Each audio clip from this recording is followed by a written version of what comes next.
Boa tarde, pessoal. Obrigada a todos. A aula da qual eu vou falar hoje é sobre arritmia ventricular idiopática, abordagem e tratamento. Eu vou tentar abordar mais como enfoque clínico, mas também, obviamente, como boa eletrofisiologista, vai ter também casos invasivos. Bem, sabemos que as arritmias ventriculares idiopáticas, elas podem se originar na via de saída do ventrículo direito, do ventrículo esquerdo, elas podem ser também da banda moderadora do ventrículo direito, podem ser do músculo papilar, tanto do ventrículo direito como do ventrículo esquerdo, do anel mitro-aórtico, e também temos a taquicardia fascicular. Por outro lado, temos estas arritmias, que são umas entidades diferentes, caracterizadas por uma repolarização anormal, que são a síndrome do QT longo, a síndrome do QT curto, a síndrome de Brugada, o intervalo de acoplamento ultracurto e a TV polimórfica catecolaminérgica, caracterizadas por corações estruturalmente normais, porém eletricamente com alterações nos canais de sódio e potássio, geralmente. Então, a diferença é que estas arritmias que estão deste lado, geralmente são arritmias consideradas benignas, que têm uma repolarização normal e geram geralmente uma taquicardia ventricular monomórfica e a história familiar geralmente é negativa. Enquanto que estas arritmias são consideradas mais malignas, têm uma repolarização anormal e geram taquicardias ventriculares polimórficas, tendo uma história familiar positiva. Então, como que a gente pode avaliar essas extrasístoles? A gente pode pensar, as extrasístoles ventriculares idiopáticas, elas acontecem geralmente em um coração estruturalmente normal. Porém, se elas virem acompanhadas de uma alteração elétrica, como a síndrome de Brugada, o QT longo, a TVPC, o QT curto, a gente não pode mais pensar que elas são benignas. Então, é aquele típico, diga-me com quem andas e te direi quem eres. Então, a gente tem que avaliar bem, realmente, a doença de base, mesmo com coração estruturalmente normal, para saber se elas são realmente benignas. Qual é a incidência das arritmias ventriculares idiopáticas? Geralmente acontecem, são clinicamente normais, será em indivíduos que são saudáveis, mais ou menos representam 1% de todos os eletrocardiogramas, 40% das monitorizações ambulatoriais por Holter. Qual é o tipo de apresentação clínica? Podem se apresentar de forma como taquicardias ventriculares não sustentadas, repetitivas ou monomórficas, como taquicardias ventriculares induzidas no teste ergométrico, ou como ectopias monomórficas repetitivas, como neste caso, bigeminadas. As arritmias ventriculares idiopáticas representam 10% das taquicardias encaminhadas ao laboratório de eletrofisiologia. A maioria delas são da via de saída do ventrículo e a mais frequentemente do ventrículo direito.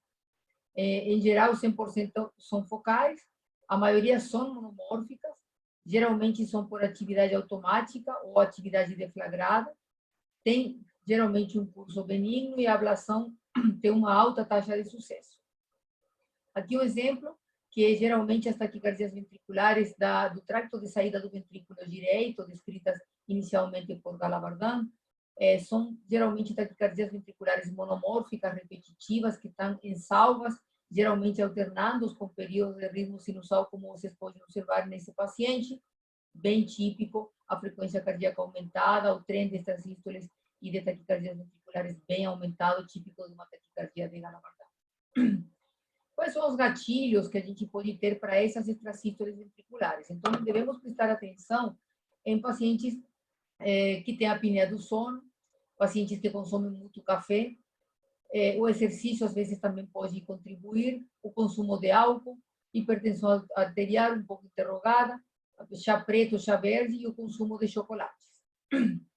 Esse trabalho, publicado em 2007, mostra exatamente em um número de quase 500 pacientes o sítio de origem dessas taquicardias e pode observar que realmente uns 50% delas são do tracto de saída, como tínhamos mencionado que são as mais frequentes. O resto se distribui nas outras estruturas. Quais são os mecanismos dessas taquicardias ventriculares e a resposta à ablação? Em geral, então, a taquicardia ventricular idiopática, da via de saída do VD ou do ventrículo esquerdo, elas têm um mecanismo automático, a eficácia da ablação é em 80% a 90% e tem um risco baixo. Já a taquicardia fascicular é uma reentrada, geralmente no septo, envolvendo o sistema físico-químico, tem uma eficácia de 90%, também um risco baixo. E como fazemos o diagnóstico das arritmias ventriculares idiopáticas? Uma história clínica completa, onde geralmente se apresenta com palpitações, dor precordial, síncope. Também temos que avaliar a história de morte súbita familiar, que é muito importante. O exame físico também não pode ser esquecido.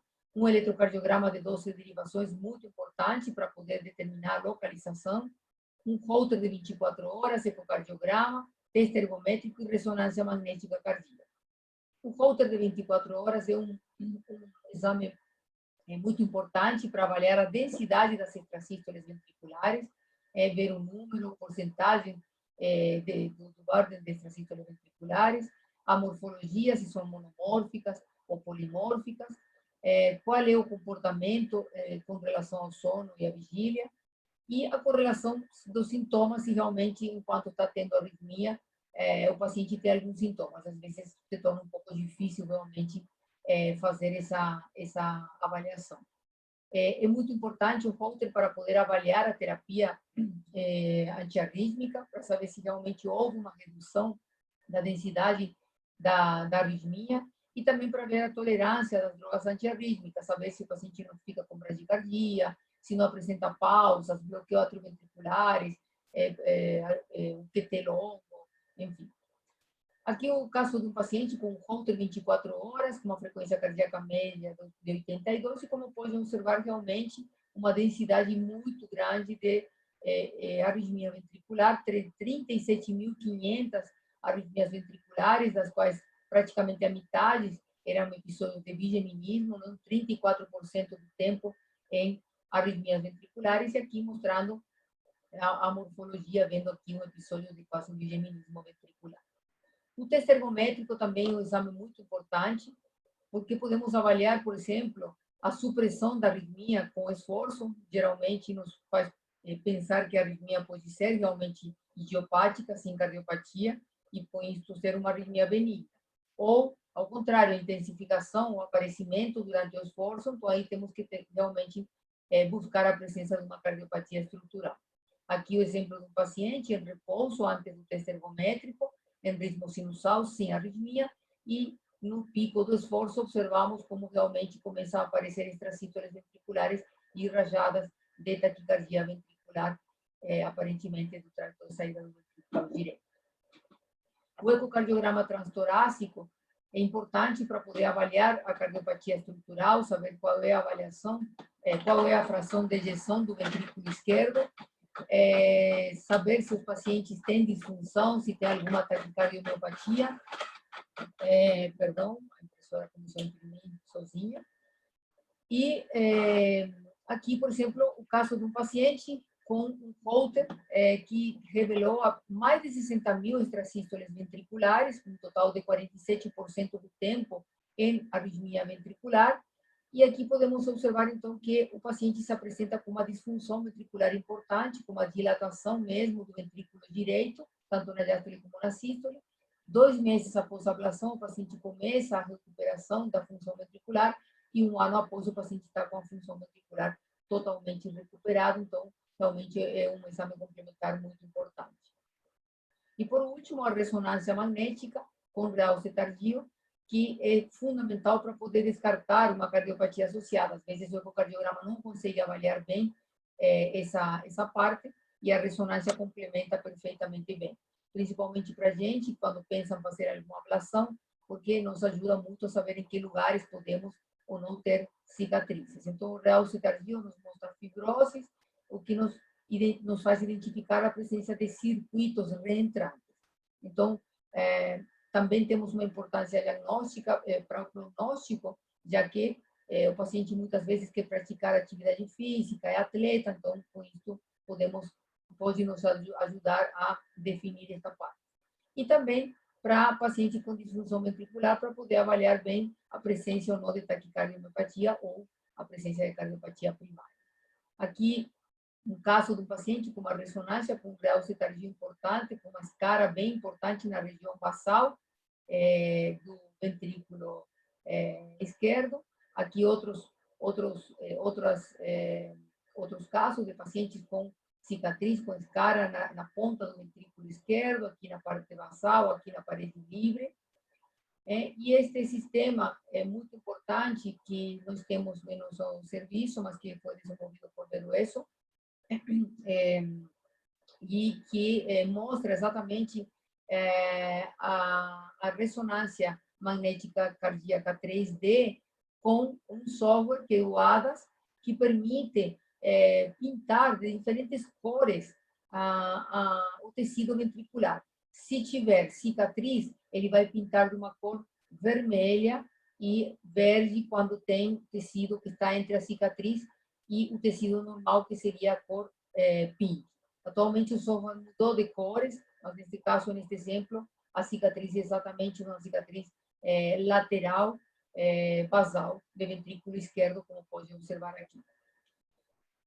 Qual é a outra parte importante da avaliação, da abordagem da taquicardia ventricular idiopática? E é o análise do eletrocardiograma. Com isso, a gente vai poder identificar de onde que está saindo, ou ter pelo menos uma ideia de onde que essa arritmia está saindo. Para nós, eletrofisiologistas, isso é fundamental para a gente poder programar a abordagem. E para a gente poder entender isso, a gente precisa entender a anatomia cardíaca, porque as arritmias ventriculares, elas têm, dependendo da localização, existem estruturas que têm vizinhos, temos que conhecer os vizinhos para poder saber de onde está saindo. Então, por exemplo, o trato de saída do ventrículo direito com o ventrículo esquerdo, eles têm estruturas que estão uma muito perto das outras. Então, um foco pode estar saindo de um lugar, mas também pode ser atingido, no caso de fazer uma ablação, por uma estrutura vizinha, porque está em íntima relação. Então, aqui, mais ou menos, umas imagens para entender um pouquinho a anatomia cardíaca. Aqui, uma posição anteroposterior do coração, com os vasos principais, observando que o ventrículo direito ele é uma estrutura mais anteriorizada comparada com o ventrículo esquerdo, observando que a via de saída, o tracto de saída do ventrículo direito é mais anterior. Aqui temos a artéria pulmonar e a aorta, que se encontra, que vem por trás, na verdade, da artéria pulmonar e do tracto de saída do ventrículo direito. Aqui, em uma imagem vista por cima, podemos observar a válvula tricuspídea, a válvula mitral, aqui a válvula pulmonar e aqui a aorta. E aqui o tracto de saída do ventrículo direito, como falamos, que é uma estrutura mais anteriorizada. Observem a íntima relação nessas estruturas.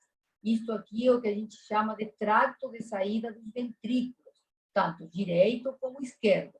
E uma arritmia pode estar saindo exatamente nesta região e pode ser alvejada tanto por aqui como por aqui.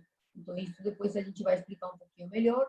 Aqui, novamente, mesma imagem, válvula tricuspídea, válvula mitral, as válvulas, as cúspides aórtica, a válvula pulmonar, observem realmente a íntima relação delas. E aqui, um corte, onde a gente pode observar os músculos papilares do ventrículo esquerdo. Então, quais são os itens mais importantes para a gente avaliar um eletrocardiograma? Primeiro, a gente precisa entender qual que é o eixo do QRS. Segundo, qual é o padrão do bloqueio de ramo que o paciente esteja apresentando, a que a arritmia esteja apresentando.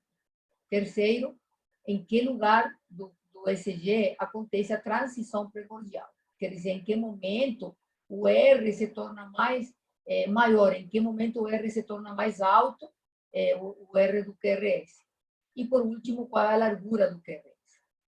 Então, para poder entender isso, eu trouxe esse slide aqui do Fermín Garcia, que mostra exatamente que as arritmias ventriculares idiopáticas do tracto de saída dos ventrículos, por definição, elas geralmente, no eixo vertical, que a gente avalia principalmente as derivações D2, D3 e ABF, se elas estão saindo de cima, então, do tracto de saída, essas derivações inferiores vão observar o vetor de frente, então elas vão ter uma derivação de D2, D3 e ABF que vai ser positiva.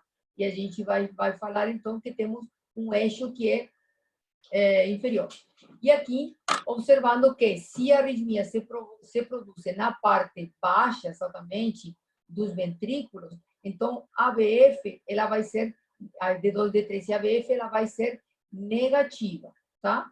Então, para poder entender melhor, tem essa publicação também do grupo de Fermín Garcia, onde podemos observar aqui, se colocamos o coração e fazemos uma linha no meio, exatamente passando perto do septo interventricular, aqui temos o ventrículo direito, aqui temos o ventrículo esquerdo, aqui a artéria pulmonar, aqui a aorta, e se traçamos outra linha no meio, olhando o coração da parte de cima, onde temos aqui a válvula tricuspide, aqui a válvula mitral, aqui a aorta e aqui a válvula pulmonar. Então, como falamos, o eixo, no sentido vertical, a derivação D2, D3 e ABF, quando as estruturas vêm de cima, da parte de cima, elas vão ter um eixo que é inferior.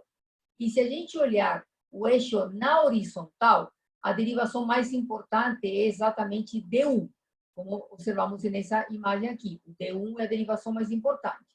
Se temos arritmias, o foco de arritmias que se originam do lado direito dessa linha, então, nas estruturas que se encontram do lado direito, o D1 ele vai se inscrever como positivo. E a gente vai falar que o eixo ele está mais desviado para a esquerda. Mas se temos arritmias, os focos que se originam do lado esquerdo dessa linha, nós vamos dizer que o D1 vai se inscrever como negativo e o eixo mais desviado para a direita. E quanto à transição precordial? A transição precordial é sumamente importante. Por quê? Porque quanto mais tardia é a transição precordial, mais para o lado direito está se originando o foco de arritmia. Então, temos que observar o padrão de bloqueio de ramo. Se o padrão de bloqueio de ramo é esquerdo, sabemos que é uma arritmia que se origina no lado direito do coração. E quanto mais vamos nos acercando ou ficando mais perto do lado esquerdo, mais precoce vai ficando a transição precordial. Então, quer dizer que o R vai ficando, no lugar de ser em V4, V5, V6, o R vai sendo cada vez mais alto, em V3, V2 e V1, e mais perto vamos ficando do lado esquerdo do coração, até chegar às arritmias que se originam na válvula mitral, em que elas são um R puro em V1, então temos uma transição totalmente precoce e um bloqueio completo de ramo esquerdo com a morfologia do QRS. Então, em resumo, aqui nessa imagem, válvula tricuspídea, válvula mitral, aorta pulmonar. Quando temos arritmias que se originam na parte superior, no tracto de saída dos ventrículos, vamos ter um eixo que vai ser inferior, vai ser, se está do lado esquerdo do coração, vai ser com a derivação de 1 negativa, se está do lado direito, a derivação de 1 positiva. E quando se origina na parte inferior, o eixo vai ser superior. Se está do lado direito, vai ter, do lado esquerdo, vai ter bloqueio de ramo direito, e se está do lado direito, vai ser bloqueio de ramo esquerdo. Aqui uns exemplos para poder entender um pouco melhor isto. Aqui, como podemos observar, nessa mesma imagem que eu estava explicando, V1 aqui, V2, V3 e V4. E aqui vamos observar a transição, como ela vai mudar à medida que a gente vai se desplazando desde o tracto de saída do ventrículo direito até a válvula mitral. Então, esta extrasístole é uma extrasístole que se origina na parede livre do ventrículo, do tracto de saída do ventrículo direito, essa pulmonar, o tracto de saída está imediatamente aqui embaixo, como ela está do lado esquerdo da linha, D1 vai ser negativo. Como ela está na parte superior, o eixo vai ser inferior. E como ela está aqui mais perto do lado direito, nós vamos ter um bloqueio de ramo esquerdo com uma transição mais tardia, em V4 e V5. Como pode observar, o R começa a aparecer exatamente em V4. A próxima estrutura que se encontra é o septo da via de saída do ventrículo direito. Isso aqui é a parte anterior, aqui é o septo, que se encontra mais um pouco para trás e mais um pouco para a direita.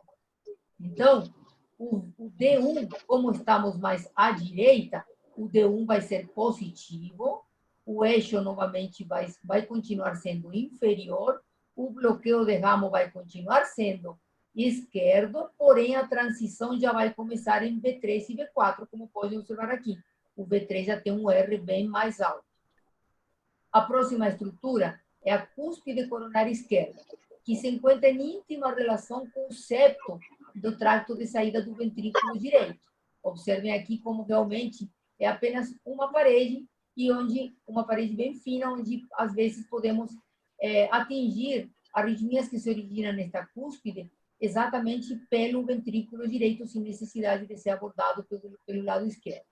E aqui, como está no lado direito da linha média, novamente o D1 é positivo, o eixo é inferior, bloqueio de ramo esquerdo, porém com uma transição já em B2 e B3, já começa a aparecer um R em B2 e tem um RA aumentado em B3. A próxima estrutura é o Elvisame. O que é o Elvisame? O Elvisame é exatamente a parte mais superior do ventrículo esquerdo.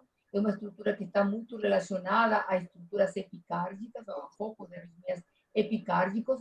Então, como podem observar aqui, o QRS ele é mais largo. Até agora tínhamos QRS mais estreitos, mas aqui o QRS é mais largo. E como está do lado esquerdo da linha média, nós vamos ter um D1 que vai ser mais negativo, o eixo continua sendo inferior, mas aqui já começamos a ter um bloqueio de ramo já mais parecido com o bloqueio de ramo direito, porque estamos mais para o lado esquerdo da linha média. A transição, como podem observar também, já é em B1 e B3, como podem ver aqui. A próxima estrutura é a cúspide coronariana esquerda, que, como podem observar, ela está exatamente aqui, do lado esquerdo da linha média, também um pouco relacionada com o Elvisame, e como está ao lado esquerdo, o D1 vai ser bem negativo, como podemos observar aqui. O eixo, como está na parte superior, vai continuar sendo inferior, mas aqui já vamos ter um padrão de bloqueio mais parecido com o ramo direito, porque a transição já é mais precoce. A transição também já se encontra em B1 e B2. A outra arritmia é a da continuidade mitroaórtica, que é uma arritmia também que se encontra com bloqueio de ramo direito, com uma transição bem precoce. E, por último, aqui mostra um bloqueio de um franco bloqueio de ramo direito. São as arritmias que se originam na válvula mitral, na parte inferior, na parte lateral, com bloqueio de ramo direito franco e com eixo inferior. Para reforçar um slide do Fermin que eu gosto muito, mostrando exatamente, novamente, essa linha e mostrando que tudo que está para o lado direito dessa linha vai ser uma derivação em D1 que vai se inscrever de forma positiva. O D1 vai ver como positivo. O AVR vai ser mais negativo que o AVR. E quais são as estruturas onde essas arritmias podem se originar? O tracto de saída do ventrículo direito, a parte posterior dele, a parte do para-ris, a válvula tricúspide, a cúspide coronariana direita e o recesso posteroseptal do ventrículo esquerdo. Tudo que estiver do lado esquerdo dessa linha vai fazer com que o D1 seja negativo. Então, ele vai ser mais, e também vai ser mais negativo na VL do que na VR, porque está saindo mais do lado esquerdo do coração. E as estruturas são a parte anterior da via de saída do ventrículo direito, porque ela está mais para o lado, olha aqui, a parte anterior do tracto de saída, ela está realmente mais para o lado esquerdo do coração, a cúspide coronariana esquerda, a válvula mitral, o Elvisame e o LV7. E o que estiver na junção da cúspide direita e esquerda vai se escrever como um QS MB1 ou com padrão de Nolte de Gronstorff. Aqui um resumo, mais ou menos para vocês poderem ver as taquicardias ventriculares da via de saída, tanto do ventrículo direito como do ventrículo esquerdo.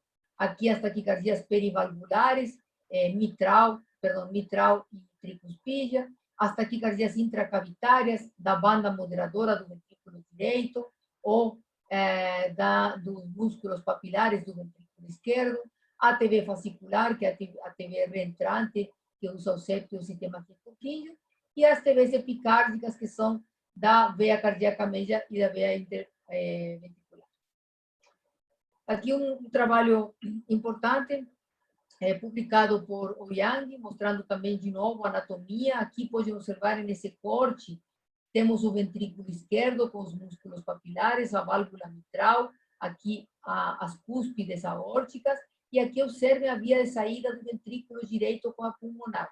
Vejam como uma arritmia que se origina exatamente nessa região está em íntima relação com a cúspide direita com a via de saída, como podem observar aqui. A cúspide direita com a via de saída, a região posterior da via de saída do ventrículo direito. Então, é por isso que é sumamente importante entender a anatomia e compreender quais são os vizinhos para a gente poder chegar nesse ponto e poder, se não dá certo pelo lado esquerdo, pelo lado direito, poder acessar o lado esquerdo para poder eliminar essa arritmia. Aqui, para vocês entenderem o que é o LV-SAM.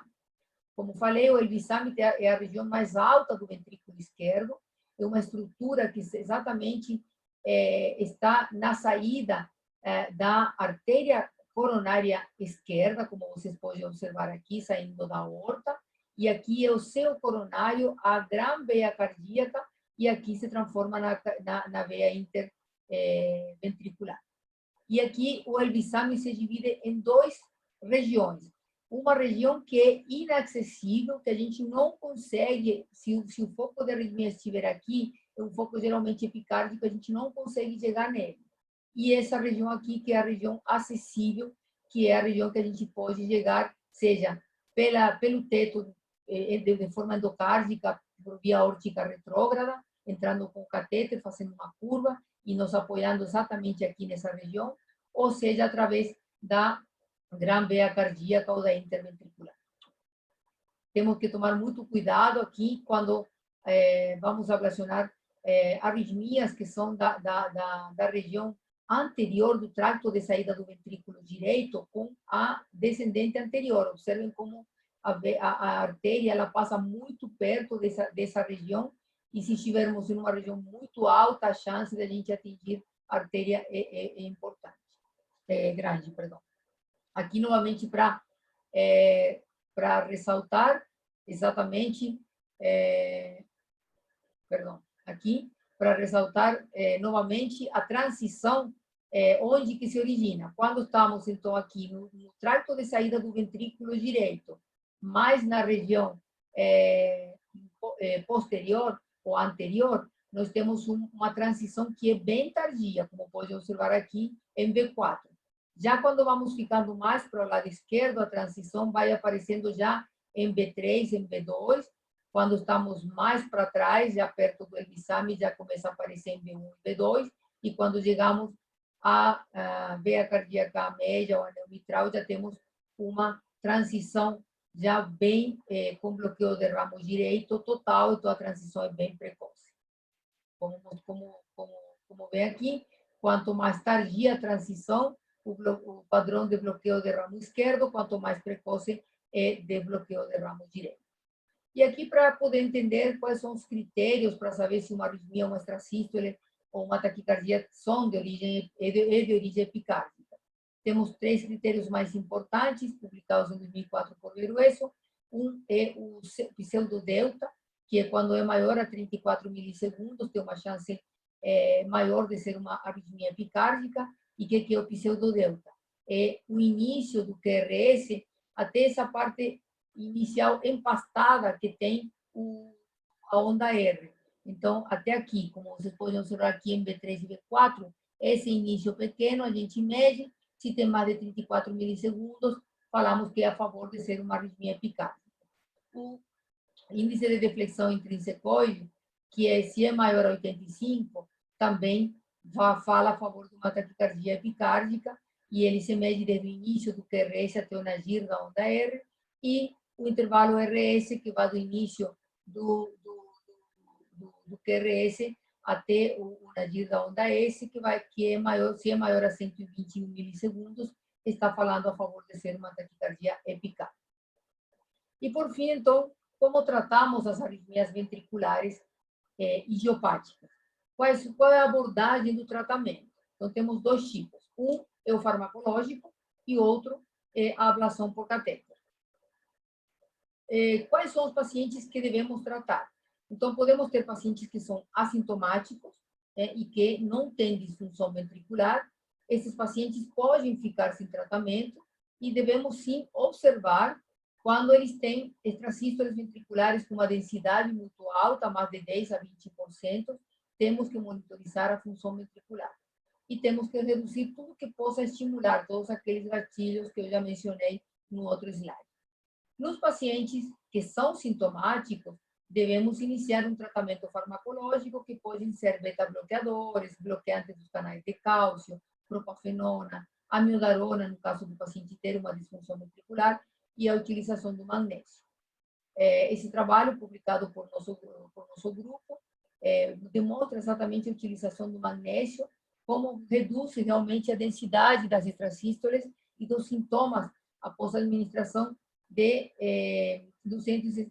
3 gramas por dia durante 30 dias de magnésio em pacientes com extrasístoles ventriculares e extrasístoles atriais.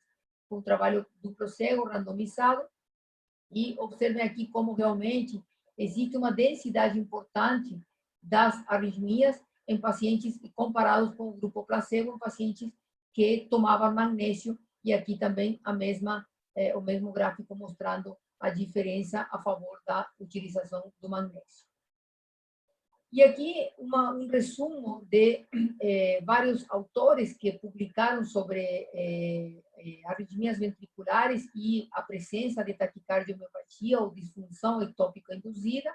Então, todos eles concordam que devemos prestar muita atenção para uma densidade acima de 10.000 extrasístoles ventriculares, porque pode desenvolver taquicardiomepatia. Aqui esse trabalho do Hasdemir, onde 249 pacientes que foram randomizados para o grupo que provocavam taquicardiomepatia induzidas pela arritmia ventricular, e 232 pacientes que não tinham taquicardia induzida pela arritmia. O que eles conseguiram observar é exatamente que, no tempo, os pacientes que tinham taquicardia ventricular, taquicardiomepatia induzida pela arritmia ventricular, eles tinham uma fração de ejeção diminuída, e que depois de realizada a ablação, eles conseguiam melhorar essa fração de ejeção de forma significativa, e aqui a curva roxa mostrando o mesmo desfecho. E aqui observando quais são as diferenças que existiam entre esses pacientes. A presença de sintoma era fundamental, porque se o paciente sentia sintoma, significava que ele procurava o médico. Procurando o médico de forma mais precoce, ele não desenvolvia taquicardia ventricular, então não desenvolviam taquicardiomepatia. Então, os que não tinham taquicardiomepatia, eles tinham mais sintomas do que os que tinham taquicardiomepatia. E também, obviamente, a densidade das arritmias no Holter. Os pacientes que tinham taquicardiomepatia, eles tinham uma densidade muito maior que os pacientes que não tinham taquicardiomepatia. E esse trabalho, que eu acho que foi um trabalho muito importante nesta área, que é o trabalho de Badman, onde também eles observaram que o burden de PVC ou de extrasístoles, se ele for maior a 24%, tinha uma chance muito maior de desenvolver taquicardiomepatia. Observem aqui, nessa curva, que antes da ablação, a fração de ejeção era menos de 50%, e pós-ablação, os pacientes tinham uma recuperação importante. A mesma coisa mostrando aqui que o burden de PVC, se for maior a 24%, a fração de ejeção era mais baixa, e se for uma fração de ejeção menor, o BARD era menor. Então, o que fazer com os pacientes sintomáticos que não melhoram com as várias medicações antiarrítmicas que a gente faz uso no início antes de indicar uma ablação? Devemos exatamente, se eles utilizaram já todas as drogas antiarrítmicas, devemos então lançar mão do procedimento invasivo, que é a ablação por catéter. E temos diferentes técnicas de mapeamento. Podemos mapear a precocidade, que seria o local da ativação mais precoce ventricular. Podemos mapear por pace mapping, porque às vezes acontece que a arritmia não se encontra, ou ela se encontra com uma densidade muito baixa durante o procedimento.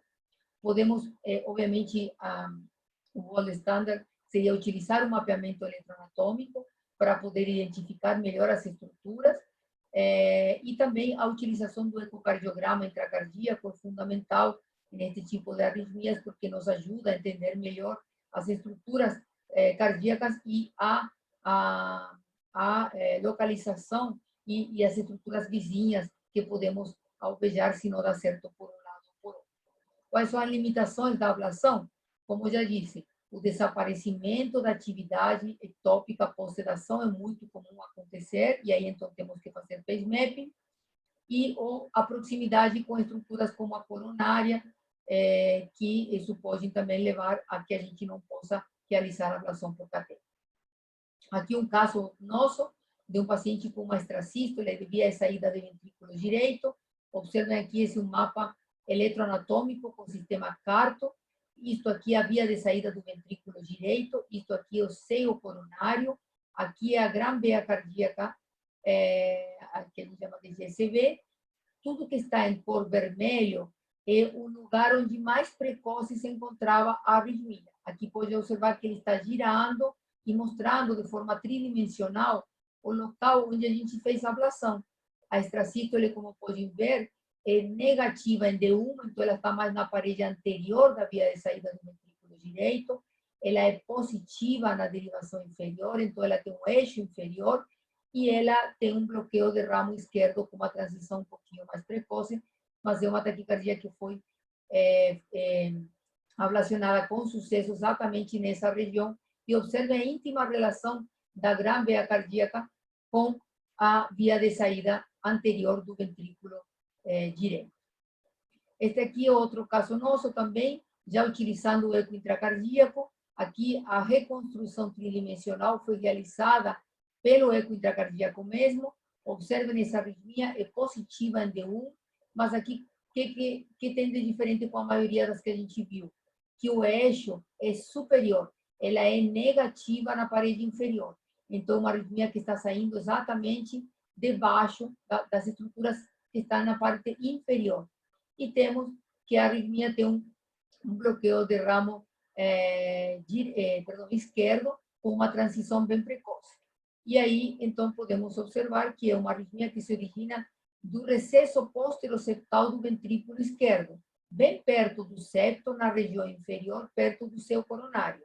Aqui o eco intracardíaco mostrando exatamente o que está em verdinho, a ponta do catéter, o catéter acessando pelo lado esquerdo, bem na base do ventrículo esquerdo, e aqui temos o catéter que está entrando no osso do seu coronário. E aqui, para poder entender um pouquinho melhor a estrutura no desenho, mostrando o anel tricuspígeo, o anel mitral, perdão, o anel tricuspígeo, o anel mitral, e observando como realmente, como vimos aqui nessa região, na parte inferior do anel mitral, no septo, exatamente aqui onde está se originando essa arritmia. Aqui observando de frente, aqui o lado direito, aqui o lado esquerdo, o anel mitral, bem no septo. Essa arritmia também pode ser acessada pelo lado direito do coração. A gente tem um caso, um paciente que fez, que aplicou pelo átrio direito, inclusive, e desapareceu essa arritmia. Este outro caso, que também achei bem bonito, ilustrativo, que é uma extrasístole da banda moderadora do ventrículo direito, utilizando o eco intracardíaco. Observe um mapa de ativação mostrando exatamente onde está saindo a arritmia, aqui desenhado a banda moderadora, e aqui os pontos de radiofrequência, aqui a banda moderadora, o catéter apoiado bem acima da banda moderadora, e observando que a aplicação de radiofrequência nessa região levou ao desaparecimento da arritmia. Aqui o desenho ilustrando o ventrículo direito com a banda moderadora e o músculo papilar. E essa arritmia se caracteriza também por ser negativa nas derivações inferiores, então tem um eixo superior e uma transição que vai bem mais tardia em B4. Aqui outro caso de um paciente com uma ectopia da cúspide coronária esquerda, aqui o mapa tridimensional mostrando o ventrículo direito, aqui, isso aqui é a aorta, as cúspides, aqui está a cúspide esquerda, aqui está a cúspide direita e aqui a cúspide não coronariana. Observem como a maior precocidade se encontra exatamente na cúspide esquerda. D1 está positivo ou negativo, a parede inferior tem um eixo inferior, e vemos como realmente a transição já tem R em B1 e B2 que normalmente não tem. Nessa região, o catéter apoiado aqui, entrando pela aorta, mostrou uma precocidade importante e aplicações de radiofrequência levaram ao desaparecimento da arritmia nesse lugar.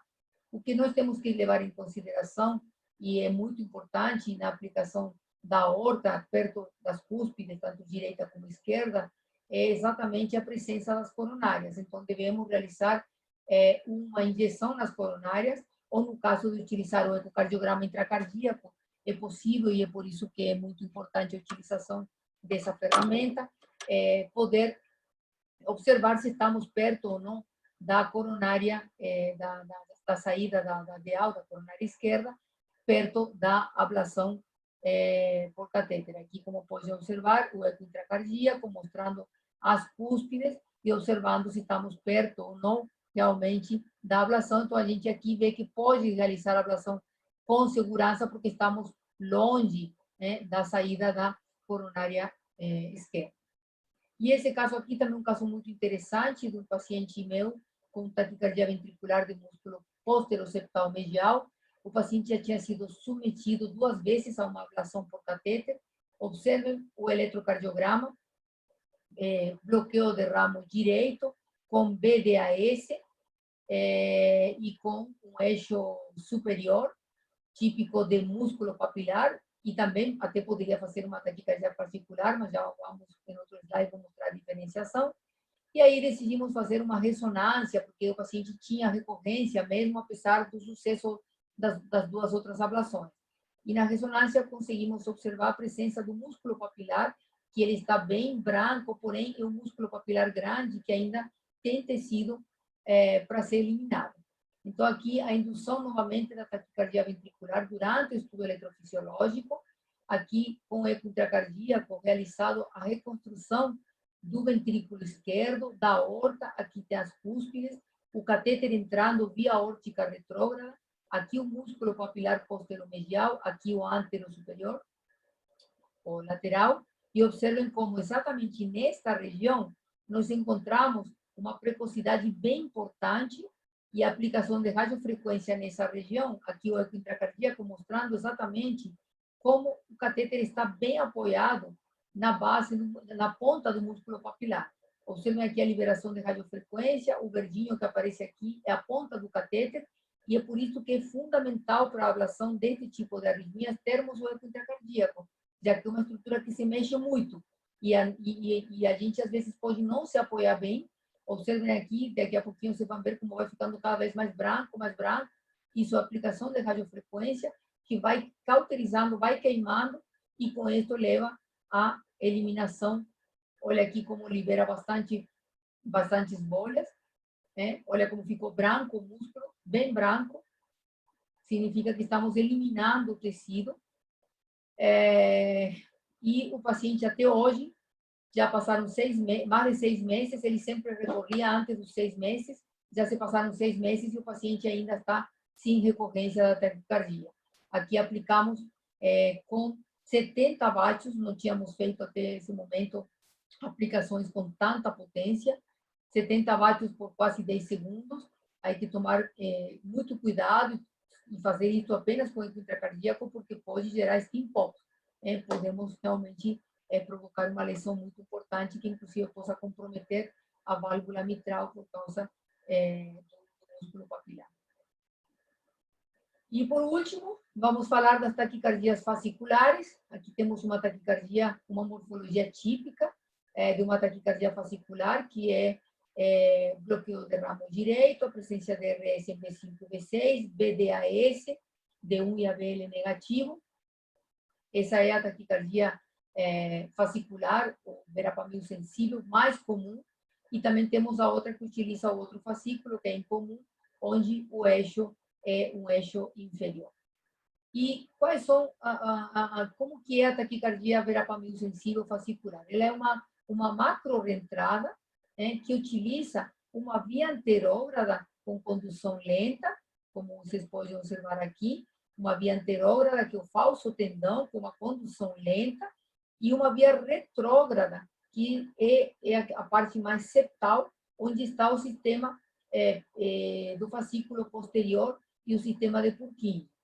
E uma zona de transição ligada, que é o sistema de His-Purkinje. Qual é o local de ablação da taquicardia fascicular?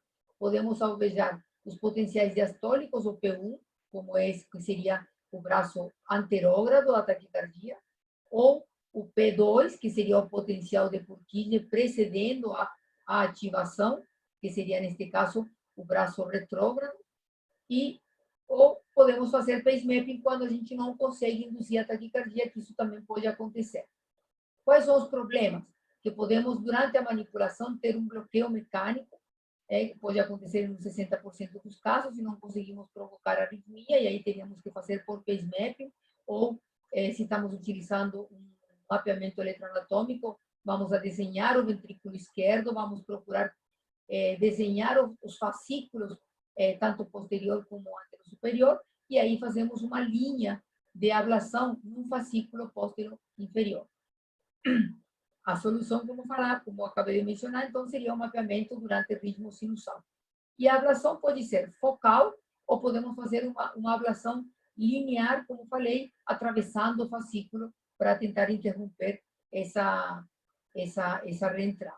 Aqui um caso muito antigo nosso, realizado sem mapeamento eletroanatômico, que durante a taquicardia encontramos uma precocidade de 30 milissegundos, que a aplicação de radiofrequência elimina rapidamente a arritmia, interrompe, e o paciente sai em ritmo sinusal com um bloqueio do fascículo póstero inferior, que é o que a gente deveria conseguir eliminando a arritmia.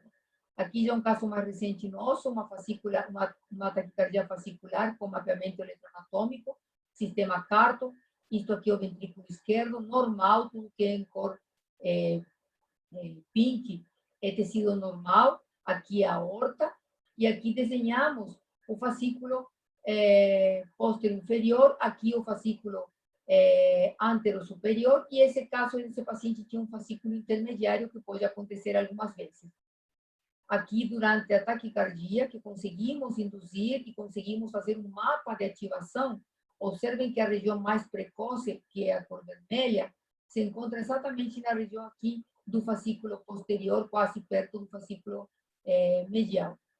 E a aplicação de radiofrequência nessa região, que era uma região que tinha uma precocidade importante, levou à interrupção da taquicardia e não indução mais. E aqui esse trabalho mostrando como diferenciar, então, uma taquicardia fascicular ventricular de uma taquicardia de músculo papilar, já que elas têm uma morfologia muito semelhante. Então, a taquicardia fascicular, ela geralmente tem presença de SR com R' maior em B1. Já a taquicardia de músculo papilar não tem. Geralmente, o mais fácil e que mais a gente utiliza é a presença de onda Q na derivação de 1. A taquicardia fascicular tem, a taquicardia do músculo papilar não tem a presença da onda Q em D1. A outra coisa importante é a duração do QRS. Observem que a taquicardia fascicular, como ela utiliza o sistema de condução normal, ela é mais estreita do que a taquicardia do músculo papilar, que é mais larga. E o matching de pacemapping também. Na taquicardia fascicular, não tem, e a do músculo papilar tem. Então, quem que deverá realizar a ablação? Pacientes que são sintomáticos, com densidade de ectopias elevadas, pacientes que desenvolvem taquicardiomiopatía e pacientes que têm ectopias que podem desencadear taquicardias ventriculares ou fibrilação ventricular que possam pôr em risco a vida do paciente. E aqui, como conclusão, desculpe aqui, o título saiu errado, era a conclusão. As ectopias ventriculares são frequentemente vistas na prática clínica e usualmente são consideradas benignas.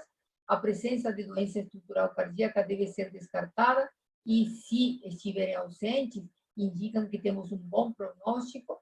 As drogas antiarrítmicas podem ser utilizadas para controle de sintomas.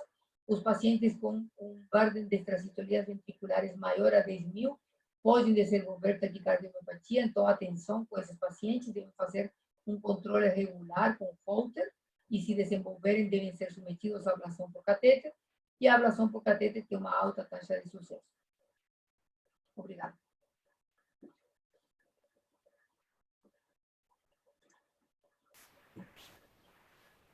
Muito bem, Karina. Excelente apresentação, didática, mostrando tanto o perfil clínico das arritmias idiopáticas ventriculares, quanto o aspecto morfológico, o aspecto de correlação anatômica, eletrofisiológica, uma aula bem ampla.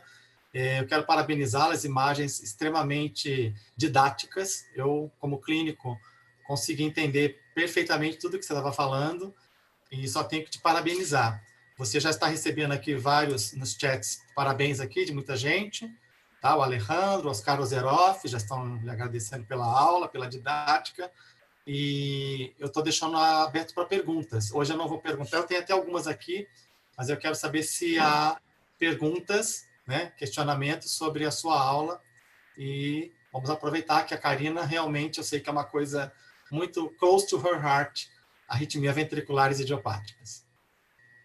Bom, obrigada, Chico. E aberto para perguntas. Espetacular. Não, Pedro. A Karina é uma grande aula. Obrigado. Pois não, doutor Pedro, pode falar. É uma aula extensa, com aspectos diferentes, porque estas arritmias não são todas semelhantes. Algumas nós gostamos de fazer, outras nós olhamos para o eletrocardiograma e não queremos fazer. E às vezes somos obrigados a ter que fazer. Uma coisa em termos de experiência seria a possibilidade de nós localizarmos a estrutura cardíaca antes mesmo de fazer a ablação. Nós temos experiência com isso, ou seja, fazendo os coletes pré-cordiais, é possível, com TAC e com ressonância, é possível hoje sobrepor estas estruturas. Mas, de facto, quando se chega à prática, ou seja, à aplicação de energia, o que a Karina disse em termos de definição anatómica, de mapeamento, é absolutamente importante. A pergunta que eu fazia é simples. No caso de uma taquicardia fascicular que chega à sala e não consegue induzir, qual é a abordagem? Obrigada, doutor Pedro. Realmente a taquicardia fascicular é uma entidade que a gente fica um pouco, às vezes, desapontado, porque durante a manipulação do catéter, a gente geralmente aborda por via aórtica retrógrada, mas também pode ser abordada por via transeptal, e como devemos ficar com o catéter bem colado ao ventrículo, ao septo do ventrículo esquerdo, para chegar ao fascículo posterior inferior, na manipulação do catéter, ele pode bater exatamente nessa estrutura e fazer o que a gente chama de cutuco mapping, né? A gente acaba cutucando a reentrada e não conseguimos provocar essa arritmia. Então, nesse caso, a gente acaba mapeando em ritmo sinusal, como mostrei o exemplo. Deixa eu ver aqui. Por que ele não me deixa? Uhum. Bom, não me deixa ir para frente nem para trás. Você consegue mexer, Chico, o slide para trás? Eu queria mostrar de novo, não sei por que ele não está me deixando. mexer. Você é host, você pode. Agora sim, agora foi. Ai, olha que lindo, que coisa aqui. Eu fiz uma coisinha aqui, não sei o que foi. Mas, enfim, aqui é um mapeamento eletroanatômico em ritmo sinusal. Desenhamos os fascículos e aí, então, vamos e em ritmo sinusal, a gente mapeia o potencial de Purkinje, né? O potencial do fascículo posterior inferior. E aqui, bom, neste caso, a gente conseguiu induzir a taquicardia, então fizemos um mapa de ativação. Mas se não conseguirmos induzir, a gente procura uma precocidade de um potencial de fascículo posterior inferior e fazemos uma linha exatamente nessa região, uma linha de radiofrequência para tentar interromper a reentrada ou um dos caminhos dessa taquicardia. Sabendo que, obviamente, o paciente tem mais chance de recorrer porque o alvo a gente não conseguiu mapear em taquicardia. Uma pergunta pode ser? Posterior parece muito interessante, porque se nós induzirmos um hemibloqueio esquerdo posterior, provavelmente temos uma grande probabilidade de não voltar a ter a taquicardia. Não sei qual é a vossa experiência. Eu, quando trabalhei, o Maurício também esteve lá, com o Gui Fontaine, aliás, foi ele que descreveu isto em primeiro lugar. Ele tinha essa teoria: se o doente no final não ficava em hemibloqueio esquerdo posterior, não ficava muito satisfeito. Se não tiver bloqueio, parece como que não funcionou, né? Exatamente. ¿Alguna otra pregunta? Una pregunta. Por favor, Alejandro. Hola, saludo a todos y felicitaciones a Karina. Excelente la charla, 10 puntos y un orgullo para nosotros los argentinos y más que nada para mí que vivo, mi casa está bastante cerca de la casa de los padres de Karina, de la familia de ella, así que un orgullo para nosotros. Bueno, mi pregunta era algo parecido a lo que preguntó recién el colega, pero referido a las extrasístoles ventriculares, más que nada las de tracto de salida, que son las más frecuentes, y que el problema que nos encontramos es la densidad de la extrasístole, ¿no es cierto? Que a veces hay pacientes que el día de la ablación se internan, le hacemos un electro y tiene arritmias, y entramos a la sala y desaparecen las extrasístoles. Y sabemos que el pace mapping a veces es difícil porque son milímetros de diferencia y realmente no nos ayuda mucho el pace mapping. Los resultados que uno obtiene con el pace mapping a veces no son los ideales. Bueno, si apareció alguna técnica o hay alguna idea o alguna cosa para ver si podemos hacer aparecer esas arritmias que a veces se nos esconden un poquito. Eso nomás era la pregunta. Bueno, Alejandro, gracias. Excelente pregunta, realmente bien. Bueno, le voy a responder en español a ella que me hizo la pregunta. Puede hablar. Igual entiendo por qué hay problemas. Hablo despacito. Bueno, realmente es un fenómeno que nos sucede muy frecuente y que yo, cuando un paciente llega a mi consulta y me dice que tiene extrasístoles ventriculares, yo me deprimo, porque sé que cuando lo voy a llevar a hacer una ablación, en un gran porcentaje de casos, en el momento en que el paciente se acuesta en la hamaca, desaparece.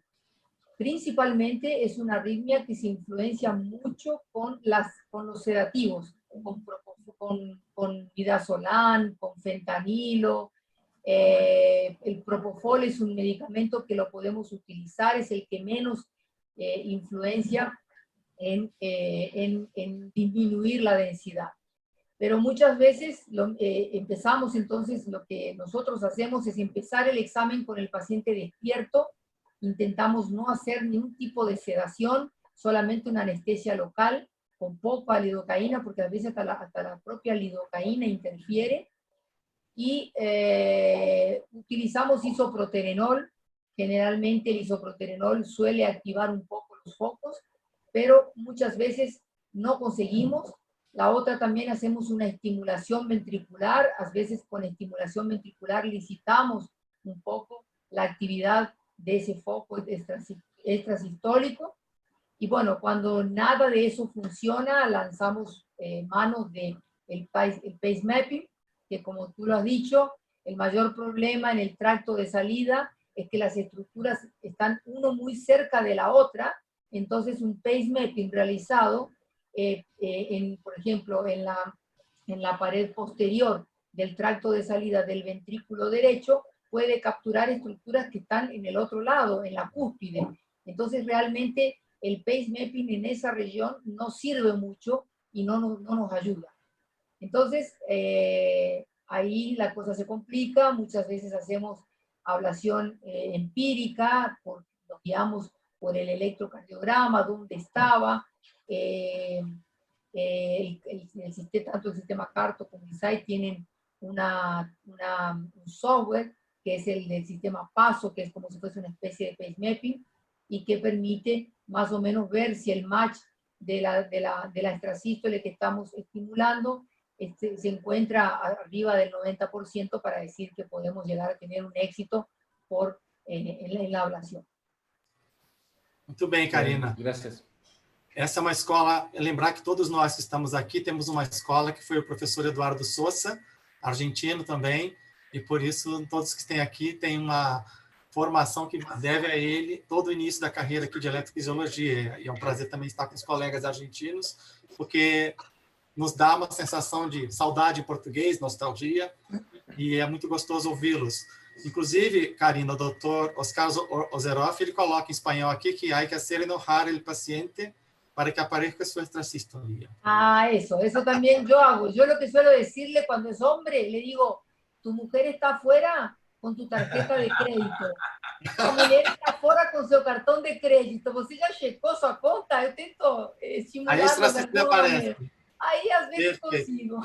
Vamos a intentar esa idea. É Muy uma buena ótima idea. ideia, Oscar. Obrigada. Mas Me lembrou muito el tema, professor Cari, Sousa.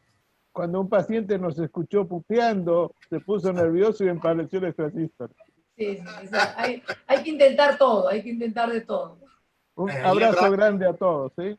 Abraço.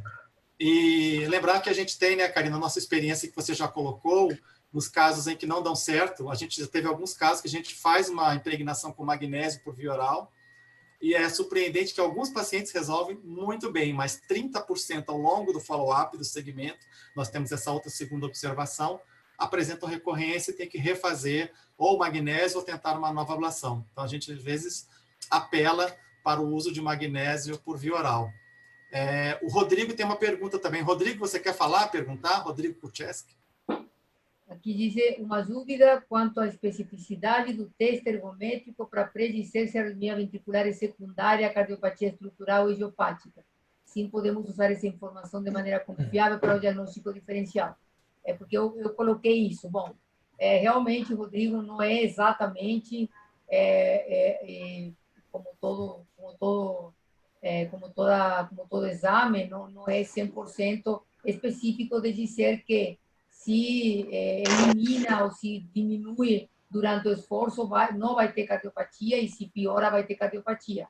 É uma das ferramentas que a gente utiliza para tentar chegar a um diagnóstico, mas realmente não podemos nos guiar por isso.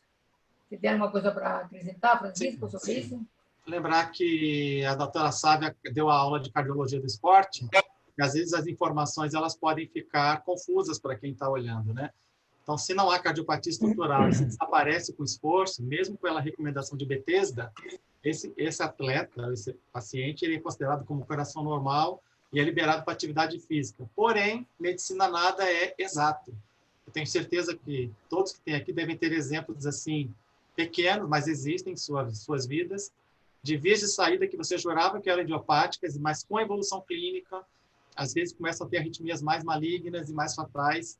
Então, às vezes, eu acho um terreno difícil a via de saída do ventrículo direito. Não sei se você tem essa impressão também. Às vezes você acha que sempre é normal, mas no follow-up, no segmento, alguns pacientes começam a ter mais de um foco ou tem algum desenvolvimento de doença estrutural.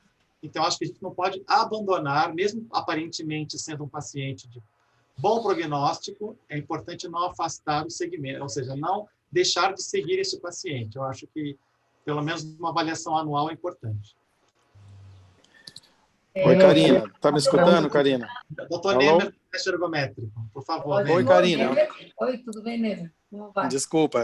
Tudo bem, Karina? Parabéns pela explanação. Felicitações, como vocês dizem, né? Obrigado. Muito Graças. bem. Muito legal, as imagens fantásticas. Eu queria acrescentar e ver o seu comentário a respeito da localização de vias anômalas, Karina. Você usa também essa forma de pensar como as EVs, como as arritmias ventriculares, quase que uma aula vetorial, né? Onde você vê o eixo, VD1 se é positivo ou não, você vê no V1 se tem padrão de bloqueio do ramo direito, porque vem contralateral, se é o contrário, esquerdo, né? Então, você usa também isso, eu posso extrapolar isso para a localização de vias anômalas? Queria que você comentasse. Usamos bastante, porque realmente o vetor é muito parecido, então, muitas vezes, inclusive, a gente, como está tão acostumado, a gente estuda tanto a localização das vias anômalas, a gente fala ao contrário. Quando vê, por exemplo, uma extrasístole ventricular que se origina no anel mitral lateral, a gente fala assim, olha, aparece uma via lateral esquerda típica.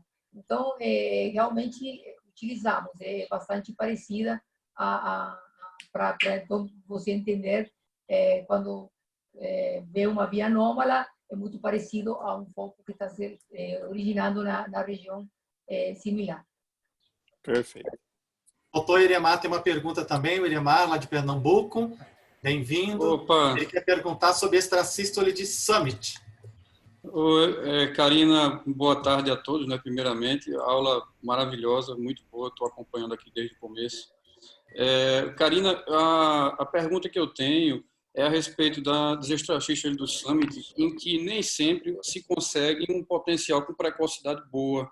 A gente tem alguns colegas que também são ex-estagiários do INCOR, né? Tem André lá em Minas Gerais, que ele já mostrou uns casos para a gente de extrasístole do Summit que queimou pelo endocárdio sem precocidade. Eu queria que você comentasse a respeito disso. Como é que a gente mapeia, como é que você mapeia esse tipo de extrasístole quando não tem precocidade? Tá. Então, é o seguinte, quando a gente não tem, o Summit tem esse problema, né? Quando a gente não tem, acabei de tirar, perdão, eu tirei meu disco rígido aqui, que era onde eu tinha exatamente a foto boa para mostrar para vocês sobre isso. Mas o que acontece? Muitas vezes o foco ele está localizado na região do Summit, exatamente na região epicárdica, que pode ser na veia cardíaca, na GCV ou na interventricular, e a gente às vezes não consegue acessar por esses vasos. A gente vai pelo endocárdio, entra por via aórtica retrógrada ou também por transeptal, e a gente localiza o catéter exatamente na região. Por exemplo, temos um catéter que está colocado no seio coronário, bem lá na GCV com a interventricular. E nesse local nós temos uma precocidade de menos 30 milissegundos. Só que isso é por dentro do seio coronário, né? Então, a gente entra pela aorta, pelo ventrículo esquerdo ou por via transeptal e coloca, o ventrículo esquerdo está aqui perto do seu coronário, onde está meu catéter. Coloca a ponta bem apontada, bem perto da ponta do catéter que está mostrando a melhor precocidade, e mesmo não tendo precocidade, mesmo sendo precoce no epicárdio e tardio, até inclusive no endocárdio, a gente aplica a radiofrequência com uma potência bem alta, 50, 60, até 70 watts, inclusive tem descrições, e geralmente, como é um foco que está perto, o calor consegue chegar nesse foco que está aqui, que eu não consegui aplicar. Por quê? Porque geralmente na GCV aqui tem a coronária passando, então a gente não consegue aplicar. Então aplica pelo endocárdio, o calor chega e consegue eliminar o foco. Então, mesmo a gente não tendo precocidade, ou tendo até sendo tardia, a gente aplica e muitas vezes utilizamos até inclusive a solução são meio salina, que ajuda a realizar uma aplicação mais profunda e mais efetiva. Lisandro quer fazer uma pergunta para você também. Obrigado. Hola Karina, ¿cómo estás Karina? Un gusto saludarte y te felicito nuevamente. Yo quería preguntarte sobre tu experiencia en abandonar o tu experiencia en acercarnos a las extrasístoles ventriculares que están en la válvula mitral o en el músculo papilar a través de punción transeptal. Nosotros hicimos algunos procedimientos, comenzamos y nos dieron muchas satisfacciones. Quería preguntarte qué pasa con tu experiencia en eso, sobre todo en pacientes añosos que tenemos miedo de entrar con el catéter a la aorta, etc. Quería conocer tu opinión sobre eso. Bueno, Lisandro, gracias. Realmente una pregunta muy interesante y nosotros cada vez estamos usando más el abordaje transeptal, principalmente en pacientes de edad, en pacientes idosos. Lo ideal es utilizar una vaina de transeptal, una vaina de transeptal deflectiva, y realmente funcionan muy bien. Uno tiene que hacer un juego de colocar a vaina para abajo y ahí o catéter, entonces colocamos a vaina para abajo y o catéter entra y ahí tenemos que hacer una curva invertida, entonces fica como si fuese un S itálico, o catéter para abajo, colocamos o catéter entra aqui, aí giramos o catéter e ele fica para cima. Então fica como se fosse um S invertido e com isso conseguimos nos apoiar bem e conseguir uma boa estabilidade tanto na válvula mitral e no caso de ser de músculo papilar posterior inferior, aí não precisa fazer a curva, aí a gente entra diretamente e já cai diretamente no músculo papilar. Aliás, inclusive a maioria das arritmias que são do septo ou da região inferior do ventrículo esquerdo, elas são melhor abordadas por transeptal do que por via aórtica retrógrada. Então, é recomendável, principalmente em pacientes idosos, para não soltar cálcio na aorta quando a gente faz por aórtica retrógrada. Excelente, gracias. Mais perguntas? Perfeito.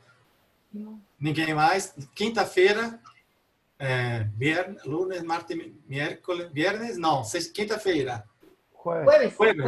Jueves, no mesmo horário, Dr. Cristiano Pisani vai falar com a gente sobre taquicardias ventriculares scar-related, relacionadas à cicatriz. Hoje a Karina se dedicou a esta aula profunda, extensa, didática, sobre todos os perfis de arritmias em coração aparentemente normal, né, idiopáticas, e como o doutor Pedro Dragão já falou, quer dizer, um espectro enorme. Nós falamos aqui em português, o buraco é mais embaixo. O clínico acha que é só uma extracístole de via de saída, e não é bem isso, tem muitas localizações, muitas estratégias, que é o que você colocou aqui, e quero agradecer a sua generosidade, Karina, de poder passar a bola, de poder explicar para os colegas como é que você faz, o que você monta, quer dizer, eu sempre digo que conhecimento guardado para si é conhecimento guardado para si. Conhecimento dividido com os outros é o conhecimento que, com certeza, você só se torna mais uma referência nessa área. E eu quero te agradecer essa generosidade de ter passado todo o seu conhecimento. Bom, obrigada, Chico. Você, como sempre, é muito gentil e, bom, para mim foi um grande prazer conseguir transmitir para vocês esses conhecimentos. Espero que você tenha conseguido aproveitar. E para qualquer dúvida, pode entrar em contato comigo, obviamente, seja por WhatsApp ou por e-mail, que a gente continua explicando e compartilhando conhecimento. Obrigada a todos. Essa aula será gravada. Lembrar que essa aula é gravada, a gente pode enviar o link depois. Obrigada ao pessoal de Portugal, obrigada aos argentinos, obrigada a Lu aí, que você está na frente. Obrigada a todos, pessoal. Obrigado a todos também. Obrigada. Tchau, gente. Obrigada, né? Obrigada. Tchau.